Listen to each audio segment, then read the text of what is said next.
I just came back from Richard Branson's private island. Turns out 95% of medical aesthetics providers aren't making a profit. And here are my big 3 takeaways why. What's up everyone, Dan Julian here, nurse practitioner for Danesthetics Medical, and believe it or not, it took me just over 3 years to create a brand that has international success and reach and revenue. And I can't wait to share with you the tips and tricks that I've learned along the way, including what I learned on Richard Branson's private island. Now you might be thinking 95% of providers aren't making a profit. That sounds like clickbait to me. But believe it or not, after I've met with multiple medical aesthetics providers who are hyper successful internationally, we all came to the agreement that it's probably more than 9 out of 10 providers or clinics aren't really making a profit. Why is that? Reason number 1, kind of obvious. However, a lot of people just have a hard time wrapping their head around this. And it's that product cost has gone up. However, the prices that you're charging have stayed the same. Let's look at 15 years ago.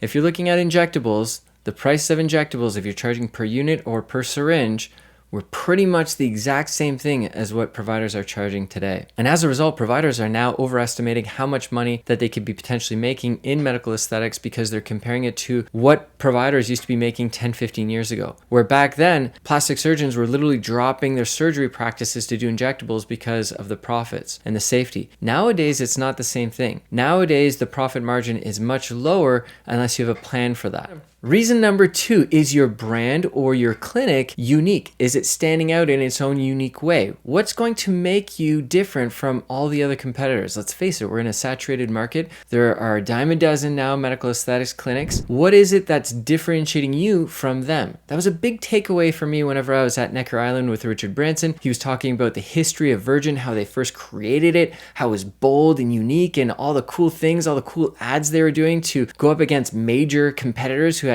hundreds of millions of dollars where he was starting out with nothing. And that was a big influence and impact on how he could become successful. And I'm always thinking about that in my industry as well. I'm always thinking, what makes my brand unique? Well, everyone's wearing scrubs. I'm going to go ahead and wear a 3-piece suit, and our clinic's going to be very European feeling in a very conservative town. And that basically is what it takes. Whenever I'm doing my social media, I'm always trying to do something different than others.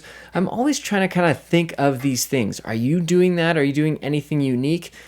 And reason number 3, you are not thinking big enough. You are not taking advantage of social media, and you are not taking advantage of the differences that we have today compared to 15 years ago. 15 years ago, plastic surgeons were dropping their plastic surgery clinics for injectables because the profit margins are so big. The product cost was nothing, and it was all 100% profits basically. Nowadays, your profit margin is so low that you're making almost nothing, and you're trying to figure out multiple ways in order to increase your prices. But guess what? You can only increase your prices so much because of the competition.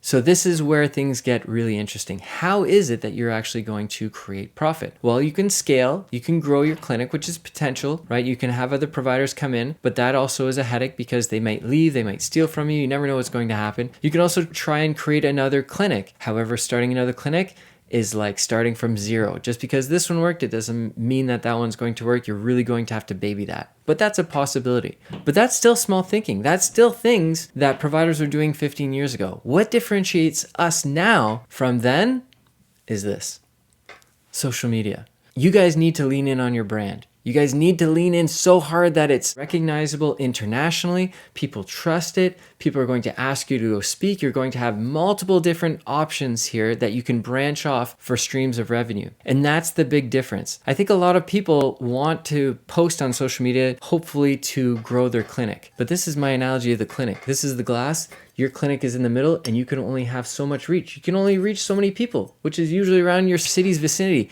And by the way, it's not just you in here. You've got all these other medical aesthetic clinics that everyone's fighting for, right? Instead, post a brand online, and then eventually what can happen is your brand is so strong, you can offer other services, and as a result, they will offer you other streams of revenue. And that's the big secret. This is the reason why Subio has conferences. This is why Tim ends up having his online education platform. This is why Lee Walker's traveling the world doing all these injection techniques. This is why Tom Van Eyck travels the world doing these injection techniques. There are other streams of revenue based on the fact that they've created their own brand and they're capitalizing on it. If you guys are not capitalizing on this, then you're missing the boat. That's what I did. That's what sets me apart from other medical aesthetics providers, and you can totally do it too. Now, don't get me wrong. If you're a sole provider at a clinic and you're just starting out, I'm not stating that you will fail unless you have multiple streams of revenue from social media. That's not what I'm saying. I'm saying it's going to be more difficult for you to succeed. So therefore, you're going to have a strategic plan for your small business. You're going to have to price things differently. You're going to have to offer other sources of value. And on top of that, you will still need to post yourself online. Otherwise, you will be weeded out. Now, if you're a provider already offering great services, but you'd like to maximize the profit in your clinic now, or B, you'd like to build a brand online and really take it to the next level, then send me a personal message on Instagram. I'll reach out to you. I'll figure out if you're a good candidate, and if so, I will work with you one-on-one or in a small group setting, and we will get you to where you want to go. Can't wait to see you then. Until the next time, take care of yourselves, exercise daily, and please be nice to absolutely everyone. Good luck, guys. Take care.